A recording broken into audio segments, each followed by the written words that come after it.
नमस्कार, स्वागत है आप सभी का यूपी ट्रिपल सी एएनएम 9212 भर्ती में। ये वीडियो आप सभी के लिए बहुत ही ज़्यादा महत्वपूर्ण रहने वाली है। इसमें ज्वाइनिंग के लिए रिजल्ट की फाइल आयोग से परिवार कल्याण विभाग को कब तक भेजी जा सकती है और किस वजह से देरी हो रही है, इसको लेकर के बात करेंगे। साथ ही साथ जो कोर्ट केस वाला मैटर है लखनऊ हाई कोर्ट की, जिसमें टोटल 5 लोग हैं। 2 अलग अलग याचिकाओं के माध्यम से टोटल 5 लोग हैं।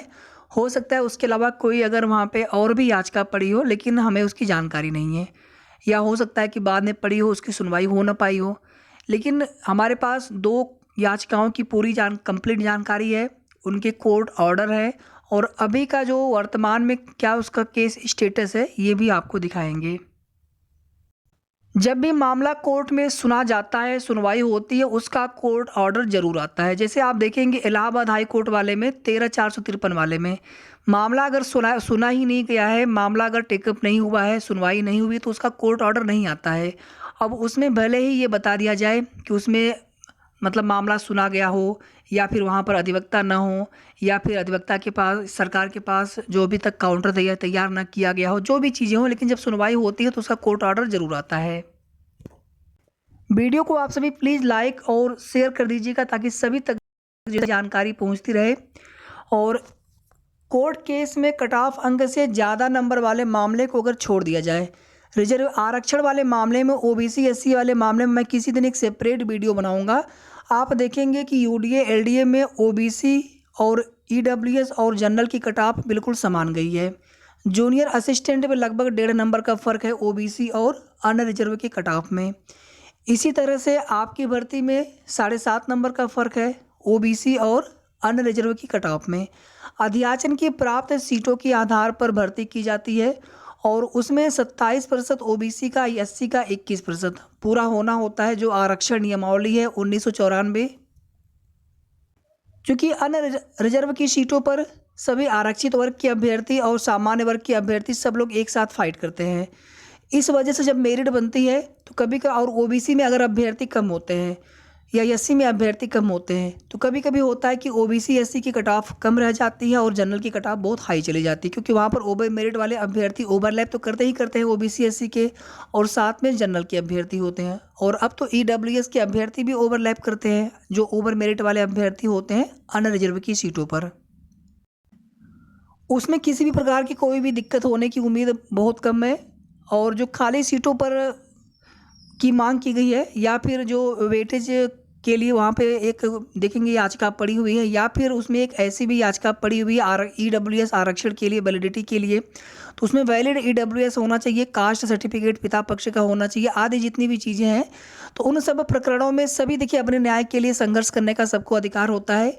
और इसमें जो कट ऑफ अंक से ज़्यादा वाला मामला है, इसी में आप देखेंगे तो जो कुछ भी मतलब दिक्कतें हो रही हैं, या जिसकी वजह से यहाँ पर देरी हो रही है आपके रिजल्ट की फाइल जो है आयोग से परिवार कल्याण विभाग को भेजने में।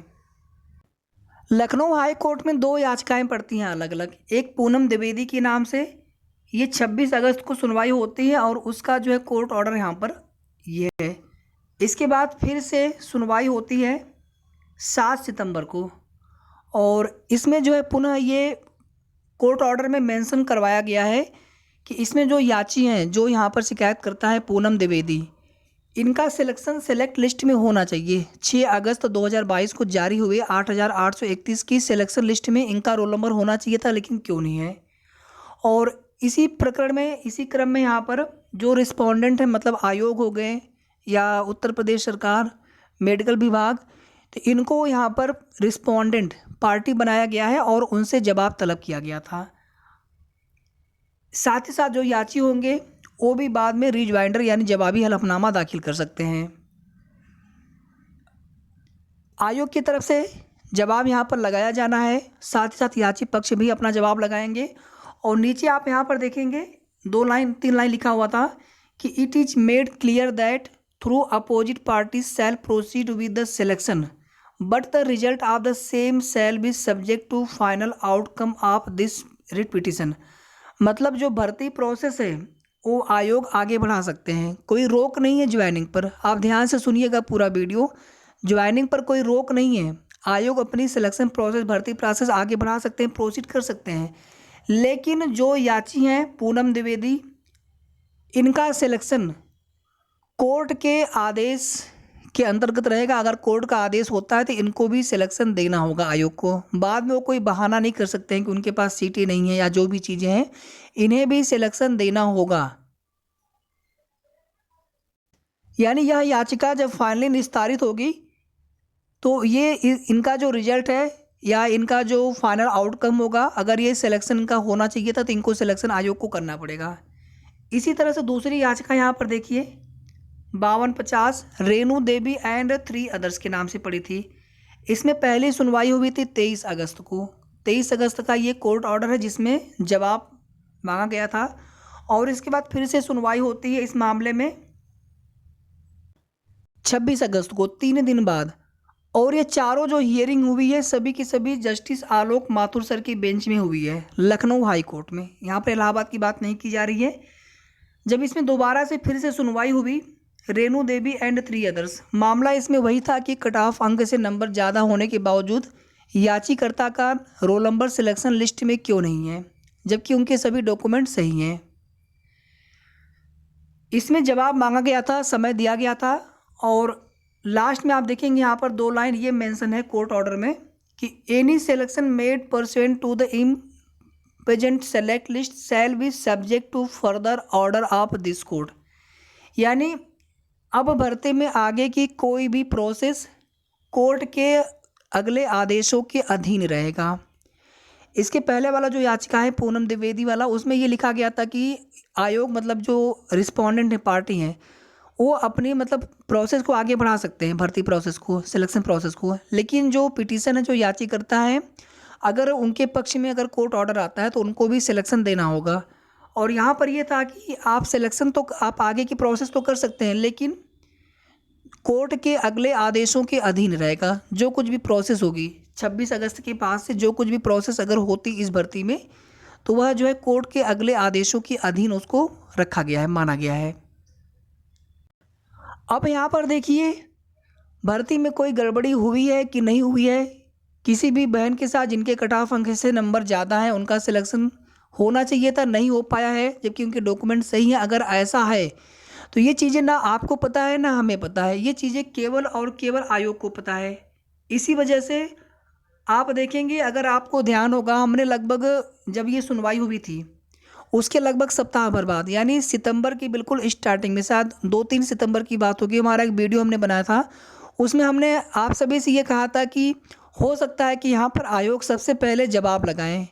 जो ये डेट, और यहाँ पर लाइकली टू बी लिस्टेड दोनों की डेट भी दिखा रहे थे, अक्टूबर के 2nd वीक में। एक का तो कॉज लिस्ट आ चुका है और दूसरे वाले का कॉज लिस्ट आना बाकी है। अभी हम आपको कॉज लिस्ट भी दिखाएंगे। तो हमने आपसे ये कहा था कि हो सकता है कि आयोग पहले जवाब लगाए, उसके बाद ही आपके जो रिजल्ट की फाइल है आपके परिवार कल्याण विभाग को भेजे। फिर जब धरना दिया गया था 23 तारीख को, तो आयोग के सचिव अवनीश सक्सेना सर ने ये कहा कि नहीं नहीं, हम 30 सितंबर तक फाइल भेज देंगे। हमने तब भी कहा था कि 15 अक्टूबर आप मान के चलिए। आपको याद होगा हमने 30 सितंबर कभी नहीं बोला था, हमने कहा था 15 अक्टूबर। 15 अक्टूबर हमने क्यों कहा था? जो यहाँ पर डेट लगी हुई है कोर्ट में 10 और 12 अक्टूबर की डेट लगी हुई थी, हालांकि वो डेट फाइनल नहीं थी, लेकिन अभी तो एक डेट फाइनल हो चुका है 11 अक्टूबर की, और दूसरी डेट भी हो सकता है कि 12 अक्टूबर की लग जाए।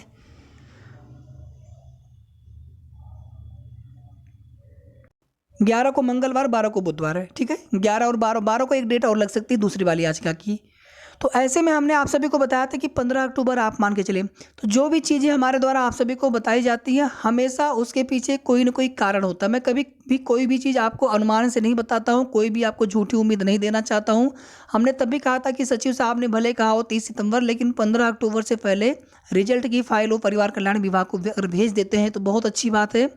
और बीच बीच में जो कुछ भी जानकारी देखिए प्राप्त हो रही थी, लेकिन वो पूरी तरह से कंफर्म नहीं था। हमने उसके पहले भी कहा था, मंडे के लिए भी कहा था कि आप 99% तक मान सकते हैं कि आपका फाइल भेजा जा सकता है, लेकिन 1% नहीं भी है, पूरी तरह से कंफर्म नहीं था। और फाइनली आप देखेंगे हुआ वही कि आपकी जो फाइल है वो आपके विभाग को नहीं भेजा गया। अब इसमें से देखिए एक जो याचिका है 11 तारीख के लिए लिस्टेड हो चुका है कोर्ट नंबर 17 में सीरियल नंबर 405 पर। ये मामला एडिशनल में लगा हुआ है। आप 405 से आप परेशान मत होइएगा कि मतलब कितना नीचे लगा हुआ है मामला। एडिशनल में मामले ऐसे ही लगते हैं, ठीक है। 3031 करके, 3040 करके इलाहाबाद हाई कोर्ट में, लखनऊ हाई कोर्ट में 405, तो इसको आप 5 मान के चलिए। मामला जो है जल्दी ही सुना जाएगा, बहुत ज़्यादा डिले नहीं होगा। तो एक तो यहाँ पर केस लिस्टेड हो चुका है और दूसरा वाला जो केस है वो आज की डेट में लिस्टेड हो जाना चाहिए। तो जैसे ही उसकी भी कॉज लिस्ट आएगी तो हम आपको उसकी भी जानकारी दे देंगे। और अगर दोनों का सेम ग्राउंड अगर पाया जाता है तो हो सकता है कि उस मामले को इसी के साथ कनेक्ट कर दिया जाए, ये भी हो सकता है। तो जो भी जैसी भी अपडेट होगी हम आपको लगभग दोपहर के आसपास तक, आप मान के चलिए 1 डेढ़ 2 बजे के आसपास तक कॉज लिस्ट आ जाएगी दूसरे वाले रेट की भी। तो कुल मिलाकर कि ये सारी चीज़ें थी, आयोग को पता है। अगर आयोग को पता है सब कुछ भर्ती में ठीक है तो प्रोसेस को आगे बढ़ा सकते थे। प्रोसेस को रोकने का क्या मतलब था? इसके अलावा कोई भी कारण आपकी भर्ती में कोई भी ऐसा रीजन नहीं है जिसकी वजह से रिजल्ट की फाइल आगे न बढ़ा करके, ज्वाइनिंग लेटर की जो प्रोसेस है आगे न करके यहाँ पर रोक करके रखा गया है। आयोग को कोर्ट में जवाब लगाना है और सब कुछ आयोग को पता है कि उनके साथ गड़बड़ी हुई है कि नहीं हुई है। और जब ये लोग पहले ही गए थे तो एक बार उनके डॉक्यूमेंट्स पहले ही चेक कर लेने चाहिए थे आयोग को, या फिर उनके नंबर भी देख लेना चाहिए था। सबके नंबर अगर शो कर देते रिजल्ट में तो कम से कम ये होता है कि जिनके नंबर ज़्यादा हैं फिर उनके ही रिजल्ट देखने होते, या फिर उन अभ्यर्थियों को कम से कम पता होता कि हमारे नंबर कितने हैं। तो ना तो किसी के नंबर शो किए जाएंगे, और जिनकी शिकायत होती है जब वो लोग जाते हैं आयोग में तो ना तो उनके डॉक्यूमेंट्स देखे जाते हैं, सीधे सीधे बोला जाता है कि आपके डॉक्यूमेंट्स में कमियां हैं। तो मान लीजिए 100 लोग गए, 100 लोगों में चलिए 90-95 लोगों के डॉक्यूमेंट्स में कमियां हैं, 5 लोगों के डॉक्यूमेंट्स हो सकता है सही हो, उनके नंबर कम हो। जो भी कारण हो आयोग को बताना चाहिए था कि उनका सिलेक्शन क्यों नहीं हुआ। और बाकी ये चीज़ें कि नहीं डॉक्यूमेंट्स भी सही होंगे और नंबर भी ज़्यादा होंगे कट ऑफ अंक से, तो ये तो हमें आपको पता नहीं है। ये तो उन याचिकाकर्ता बहनों की शिकायत है और ये आयोग को पता होगा। हम आप तो यहाँ पर यही मान के चलेंगे कि भर्ती में सब कुछ पारदर्शी तरीके से ही हुआ होगा। तो उम्मीद करते हैं यहाँ पर आपको सारी चीज़ें समझ में आ गई होंगी, जो आपको चीज़ें मैं यहाँ पर समझाना चाह रहा था। इस वीडियो के माध्यम से आपको सारी बातें यहाँ पर स्पष्ट हो गई होंगी। तो वीडियो को आप सभी प्लीज़ लाइक करके जितना हो सके आप शेयर कर दीजिएगा ताकि सभी तक जो है सही जानकारी पहुँचती रहे। धन्यवाद।